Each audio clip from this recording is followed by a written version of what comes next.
कांग्रेस ने भी शायद कांग्रेस ने इस बात को समझ लिया है कि 5 अगस्त को जो कांग्रेस का मुजाहरा हुआ था महंगाई के खिलाफ और बेरोजगारी के खिलाफ, तो इसका जो है लगता है कि जो मरकज की जो सरकार है, जो बीजेपी है, उसने भी इसे गंभीरता से लिया है और कांग्रेस को ऐसा लगता है कि ये वाला जो मुजाहरा था आखिरी वाला, ये कुछ काम कर रहा है, इससे शायद अवाम से वो कनेक्ट हो पा रहे हैं। और इसीलिए जैसा अभी अशरफ काजी ने बताया कि 1 हफ्ते का एक उनका कैंपेन चलेगा महंगाई चौपाल के नाम से तमाम विधानसभा हलकों में, और उसके बाद 28 तारीख को 28 अगस्त को एक बड़ी रैली वो करेगी कांग्रेस महंगाई को लेकर। अगली खबर की तरफ बढ़ते हैं। इंतखाबात के दौरान मुफ्त तहाइफ और तरगीबात के ऐलान के मामले पर सुप्रीम कोर्ट में समाअत हुई। इलेक्शन कमीशन ने इस मामले पर माहिरीन की कमेटी को अदालत के जरिए तश्कील देने की हिमायत की है, लेकिन इस कमेटी का हिस्सा बनने से इनकार कर दिया है। इलेक्शन कमीशन के मुताबिक जिस कमेटी में अवामी नुमाइंदे शामिल हों उसमें कमीशन की शमूलियत मुनासिब नहीं है।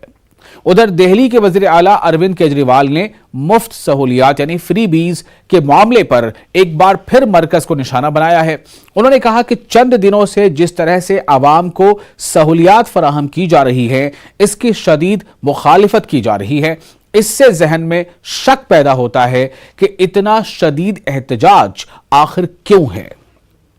अचानक अवामी स्कीमों की मुखालिफत क्यों की जा रही है। उन्होंने सवाल उठाया कि क्या मरकज के पास पैसे नहीं हैं। बहुत अहम सवाल है जो केजरीवाल ने उठाया कि क्या मरकज के पास, क्या केंद्र सरकार के पास, क्या सेंट्रल गवर्नमेंट के पास फंड्स की या पैसे की कमी है। और उन्होंने कहा क्या है, ये आपको सुनाता हूं। विरोध किया जा रहा है, कहा जा रहा है कि अगर सरकारें जनता को फ्री में सुविधाएं देगी तो सरकारें कंगाल हो जाएंगी, देश के लिए बहुत आफत पैदा हो जाएगी, इन सारी फ्री की सुविधाओं को बंद किया जाए। इससे एक मन में शक पैदा होता है कि क्या केंद्र सरकार की आर्थिक हालत बहुत ज़्यादा कहीं खराब तो नहीं हो गई है। इतना ज़बरदस्त तरीके से विरोध क्यों किया जा रहा है। पिछले 70-75 साल से सरकारी स्कूलों के अंदर फ्री में शिक्षा मिलती आई है। पिछले 70-75 साल से सरकारी अस्पतालों में गरीबों को फ्री दवाइयाँ मिलती हैं, फ्री राशन हर महीने भेजा जाता है। अचानक ऐसा क्या हो गया कि इन सारी चीज़ों को बंद करने की, इन सारी चीज़ों को वापस लेने की, इन सारी चीज़ों के खिलाफ इतना ज़बरदस्त विरोध क्यों पैदा हो गया। केंद्र सरकार की आर्थिक हालत ठीक तो है। और सुशील पांडे हमारे साथ मौजूद हैं दिल्ली से। सुशील, 2-3 बातें हैं। सुप्रीम कोर्ट में जिस तरह से बात हुई है, फ्री बीज को लेकर जो बात हुई है, इलेक्शन कमीशन का अपना स्टैंड है, और जो केजरीवाल साहब सवाल उठा रहे हैं कि क्या केंद्र के पास पैसों की कमी हो गई है, क्या केंद्र की तिजोरी खाली हो रही है, क्या कोई एक बहुत बड़ी आर्थिक समस्या सामने है, आखिर क्यों इतना ज्यादा विरोध हो रहा है इन स्कीमों का, जो मुफ्त स्कीमें हैं। सुशील, इस पर क्या कहेंगे आप। जी देखिए, साफ तौर से सुप्रीम कोर्ट के सामने जो मामला है वो यही है कि जिस तरह तमाम राजनीतिक पार्टियां फ्री में तमाम घोषणाएं करती हैं, वो घोषणाएं करना क्या सही है या नहीं, इस पर फिलहाल देश के प्रधानमंत्री ने भी चिंता जाहिर की थी और अब सुप्रीम कोर्ट ने भी चिंता जाहिर करते हुए केंद्र सरकार से अपना रुख स्पष्ट करने के लिए कहा है। आज मामले की सुनवाई के दौरान केंद्र सरकार की तरफ से सॉलिसिटर जनरल जो अपीयर हुए थे, उन्होंने फिर एक बार कहा कि जिस तरह तमाम राजनीतिक पार्टियां फ्री में घोषणाएं करती हैं, उससे आने वाले समय में निश्चित रूप से आर्थिक संकट की तरफ देश जरूर बढ़ जाएगा। हालांकि इस पूरे मामले पर चीफ जस्टिस ने ये जरूर कहा कि इस पूरे मामले में तमाम जो एजेंसियां हैं उनको एक साथ बैठकर चर्चा करनी होगी, और इसलिए फिलहाल एक आज केंद्र सरकार की तरफ से ये जानकारी दी गई है सुप्रीम कोर्ट में कि इस पूरी समस्या के निदान के लिए जो कमेटी बनाई जा रही है, उस कमेटी में कौन कौन लोग शामिल हों। लेकिन सबसे महत्वपूर्ण बात यह है कि आम आदमी पार्टी की तरफ से एक याचिका दाखिल करके ये कहा गया कि इस पूरे मामले में जिस तरह तमाम घोषणाएं की जा रही हैं राजनीतिक पार्टियों के द्वारा, वो फिलहाल सरकार का विषय है, और इस मामले में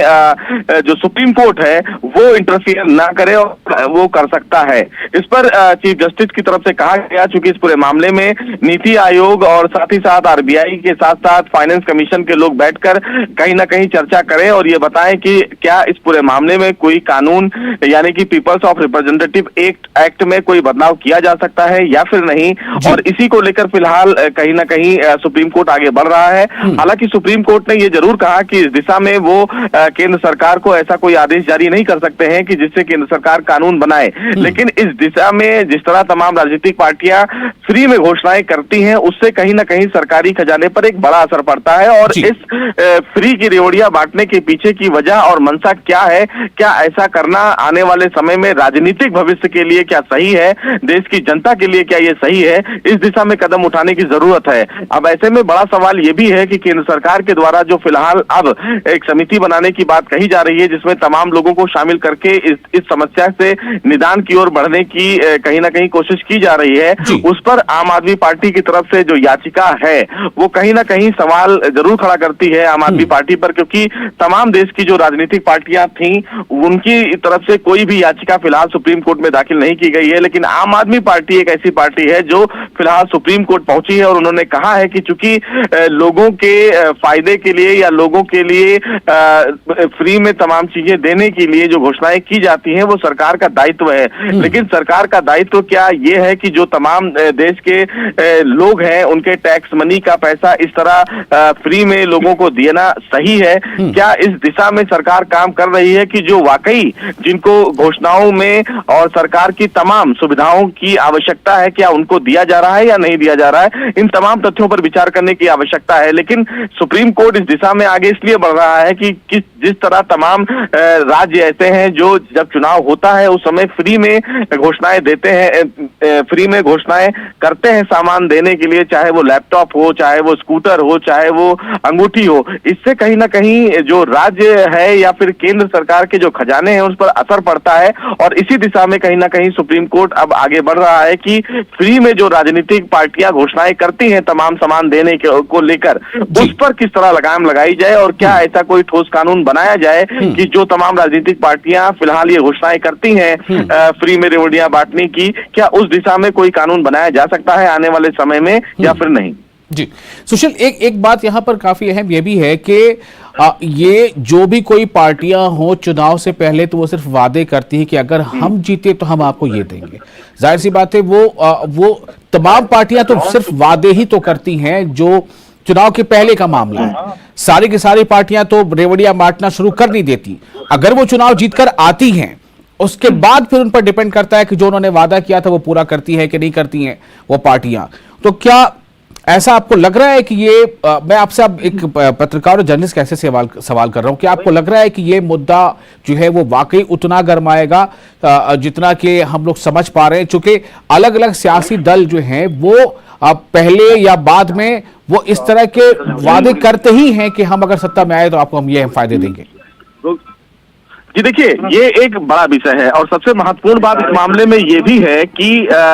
जिस तरह चुनाव आयोग ने अपनी बातें फिलहाल हलफनामे में कही है और उन्होंने ये कहा है कि चूंकि जब तमाम राजनीतिक पार्टियां चुनाव लड़ती हैं उस समय फिलहाल जब किसी भी राज्य में चुनाव की घोषणा होती है तो चुनाव आयोग के पास आर्टिकल 191 के तहत ये पावर होता है कि अगर राजनीतिक पार्टियां किसी भी रूप से वित्तीय घोषणा करती हैं तो उन पर लगाम लगाने के लिए चुनाव आयोग के पास पावर है। लेकिन किसी भी राज्य में अगर एक सरकार चुनकर आती है और उसके बाद वो किसी भी प्रकार से फ्री में सामान देने की घोषणा करती है तो उस पर चुनाव आयोग किसी भी प्रकार से कार्रवाई नहीं कर सकता है। इस पूरी दिशा में कार्रवाई करने के लिए केंद्र सरकार को पीपल्स ऑफ रिप्रेजेंटेटिव एक्ट में एक संशोधन करना होगा और एक ठोस कानून बनाना पड़ेगा, क्योंकि जब चुनावी प्रक्रिया होती है तो चुनाव आयोग का काम शुरू होता है, लेकिन जब एक चुनी हुई सरकार बन जाती है तो चुनाव आयोग का काम खत्म हो जाता है। इसीलिए केंद्र सरकार की तरफ बार बार